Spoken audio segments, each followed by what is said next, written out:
वर्गात शिक्षक विद्यार्थ्यांच्या वह्या तपासत होते. एका मुलाची वही घरी राहिली. त्या मुलाला शिक्षकांनी उभा केलं. म्हणे वही कुठं आहे? अभ्यासच केला नसेल, उगा खोटं सांगतो वही घरी राहिली, हात पुढं कर. त्या मुलानं हात पुढं केला आणि छडी मारायला त्या सरांनी छडी उगारली. अचानक त्यांचं लक्ष त्या मुलाच्या हाताकडे गेलं आणि ते शिक्षक म्हणाले, तुला छडी मारून तरी काय उपयोग आहे?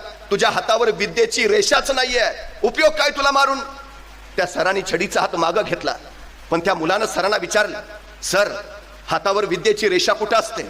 सरांनी सांगितलं, इथं इथं विद्येची रेषा असते, तुझ्या हातावरती दिसत नाही. तो पोरगा सरदेशी सरांना बाजूला सरून वर्गाच्या बाहेर गेला. 5 मिनिटानंतर तो वर्गात आला. त्यावेळी त्याचा सगळा हात रक्ताळला होता.